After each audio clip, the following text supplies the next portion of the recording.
안녕하세요. 류창원 세무사입니다. 예, 반갑습니다. 예, 이번 시간에는요, 부모 자식 간의 차용 금액 이자에 대해서 증여세를 안 내는 그 차용액은 느 정도 금액이면 되느냐, 요거와 관련해서 좀 살펴보도록 하겠습니다. 즉, 부모 자식 간에 그 차용을 했는데, 그 이자에 대해서 국세청 이자보다 좀 미달하면 증여로 보거든요. 그거에 대해서 얼마까지는 봐줄 거냐, 이제 이런 내용입니다. 한번 볼게요. 부모가 자식한테 이제 돈을 빌려주는 경우가 현실적으로 많이 있습니다. 뭐 집을 부동산을 취득하는데 부족해서 빌려주는 경우도 있고, 아니면 지금 사업을 한다고 그래가지고 사업 자금으로 빌려주는 경우도 있습니다. 증여가 아니라 빌려주는 거예요. 즉 자녀는 이자도 갚을 거고 원금도 갚을 겁니다. 예, 갚을 거예요. 그래서 이제 만약에 이제 빌려줬다라고 했을 때 저희 상증법에는 이런 규정이 있죠.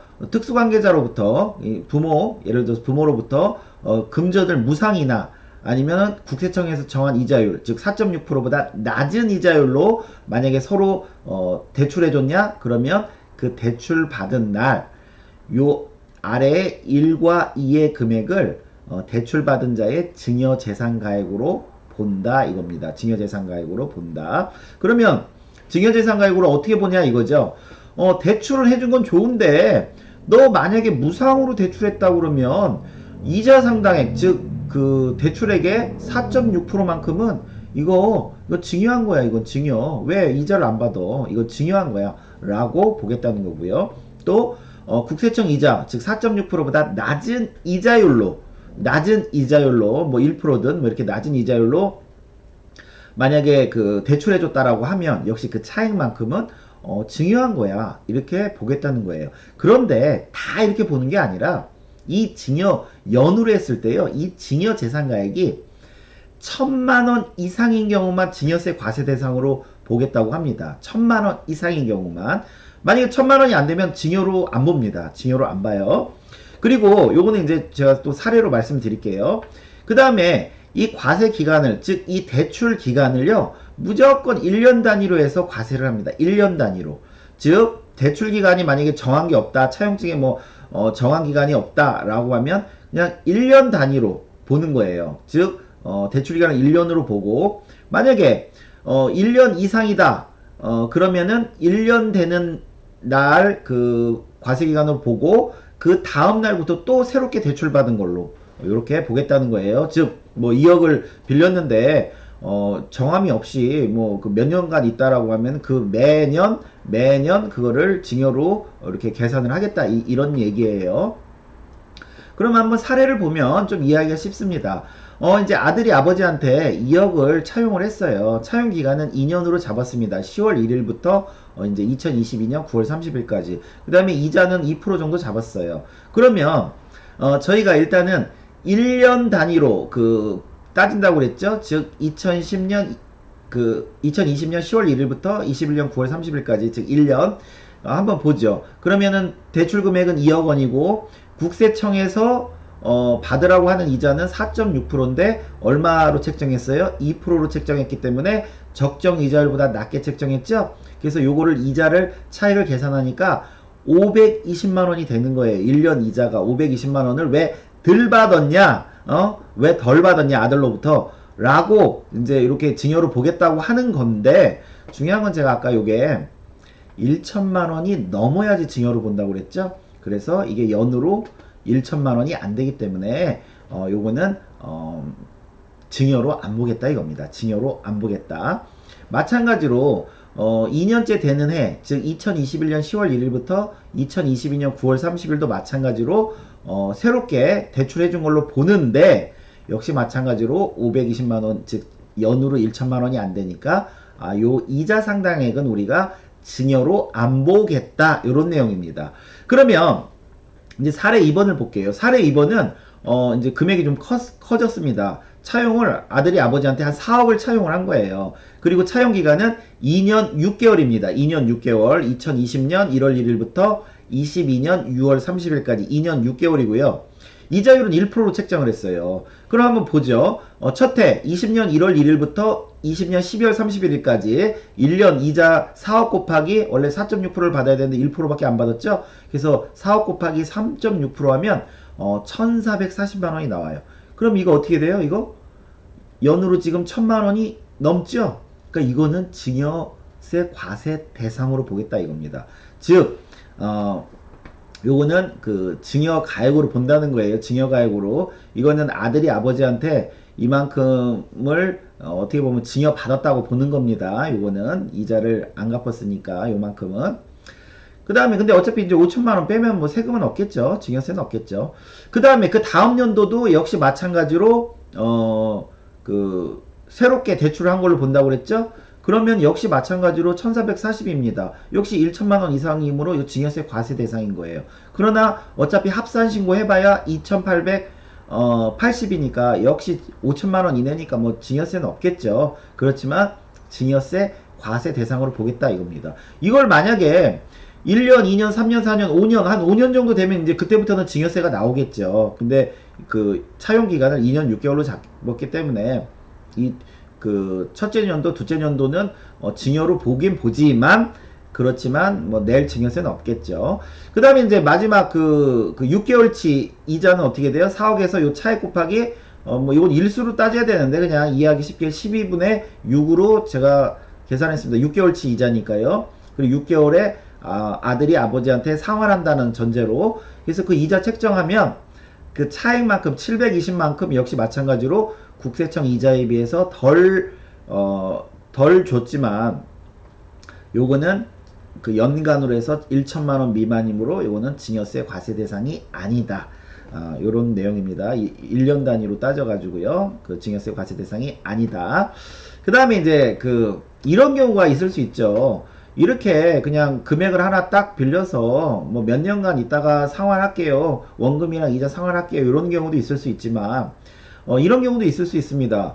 1년 내에 여러 차례 빌리는 경우도 있어요. 그러니까 내가 처음에 얼마 빌렸다가 아유 뜻하지 않게 돈이 더 들어서 아버지 좀만 더 빌려주세요 해서 1년에 몇 차례 빌릴 수가 있습니다. 이럴 때는 어떻게 증여세를 계산하라고 하냐면요.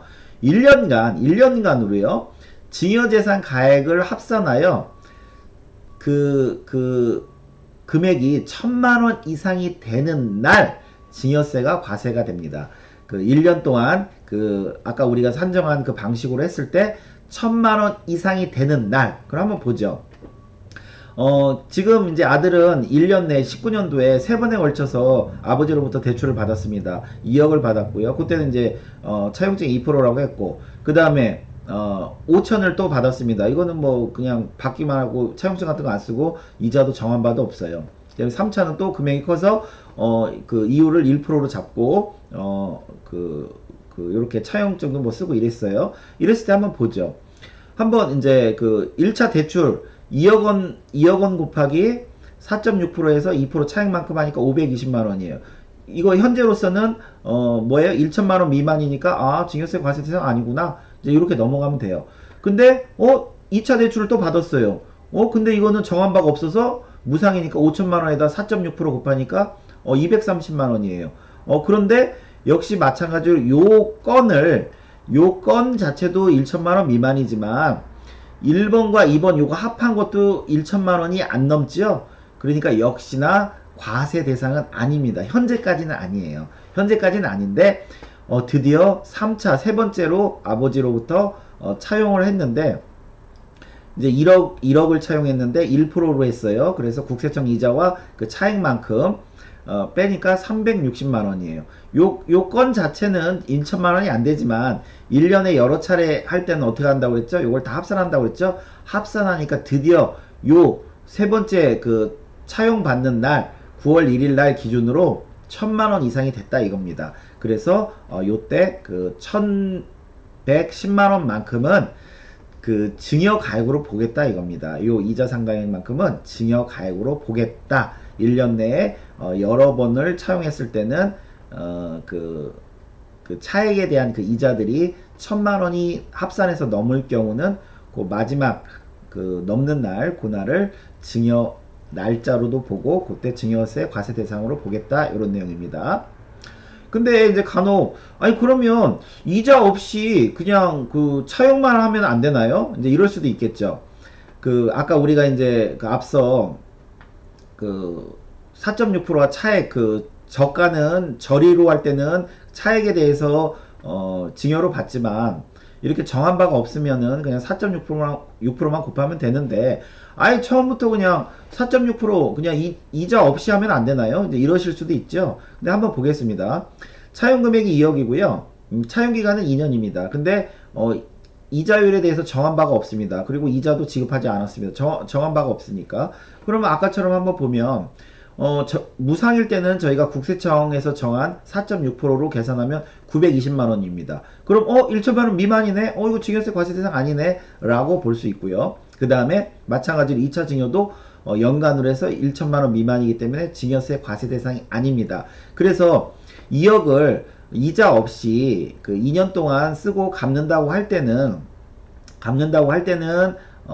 그 증여로 계산하는 그 이자 상당액은 없는데요.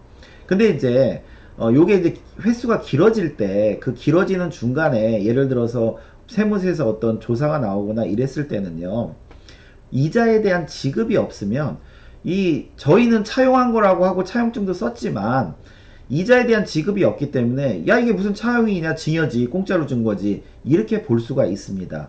만약에 차용증 쓰고 내가 뭐 조사 나오기 전에 2년 동안 잘 빌려 쓰고 갚으면 상관없어요. 그러면은 요게 어차피 1천만원 미만이니까 상관이 없는데 근데 2억을 아버님한테 빌리고 그걸 계속해서 차용기간을 한 뭐 길게 잡았다는 거죠. 예를 들어서 10년간 920 다 1천만원 미만이니까 그 증여세 없구나 이제 이렇게 생각할 수도 있지만 과세관청에서는 야 이거 차용한 게 아니라 이거 그냥 너 증여받은 거 아니야? 2억원?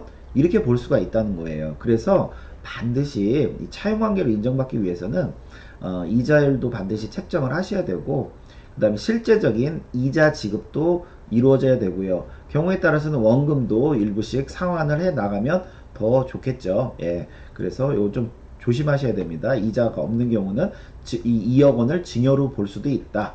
이런 거 좀 조심하시고. 근데 저희가 이제 이 규정들이요. 원래 저희가 보통은 이제 이자는 연말에 이렇게 책정을 하면 되는데, 이제 이 법에서는 그냥 대출하는 그 날 기준으로 증여한 걸로 보다 보니까, 내가 예를 들어서, 요렇게, 대출하는 날, 2020년 1월 1일 요때를 증여한 날로 본다는 거죠. 근데 중간에 내가 상환할 수도 있잖아요. 마침 빌렸는데 아유 그냥 제가 다시 대출 받아서 쓸게요 하고 아버님한테 다시 갚을 수도 있잖아요. 그죠? 이럴 때는 중간에 어떤 대출을 아버님한테 빌린 돈을 중도 상환하거나 또 아니면 아버님이 돌아가셨어요. 그래서 이거는 이제 상속재산으로 이제 차용이 아니라 이제 이건 상속재산이 되는 경우 아니면 그냥 야 이거 그냥 아예 그냥 네가 그냥 내가 증여로 다 줄게 그냥 증여세 신고해라 라거나 이런 일이 벌어졌을 때는 그 남은 기간치를 계산을 해서 그만큼은 만약에 증여세 과세 대상으로 잡은 금액에서 빼주겠다. 만약에 세금까지 냈다라고 하면 그 금액은 돌려주겠다. 요런 내용입니다. 예, 요런 내용이에요. 그래서 저희가 현실적으로 부모 자식 간에 그 돈을 빌리는 경우들이 많이 있습니다. 많이 있는데요. 무조건 4.6%로 책정하라는 것은 사실은 아니에요. 그건 아니고 본인들이 요즘 왜냐면 이제 금리들이 굉장히 낮아지고 있기 때문에 실제 부모 자식 간의 낮은 금리를 이용하셔도 되긴 합니다. 되긴 하지만 그 이자가 그 차액이 1,000만원이 넘는 경우는 증여로 보겠다. 요것만 좀 주의하시면 될 것 같아요. 1,000만원 안 넘게 차용 금액을 잘 세팅하고 이자도 지급하고 추후에 원금도 갚는다라고 하면 부모 자식 간이라고 해서 차용 관계를 인정 못 받는 건 아닙니다. 예, 그래서 오늘 그 내용을 좀 설명드리려고 준비했습니다. 예, 오늘 수업은 여기까지 하겠습니다. 감사합니다.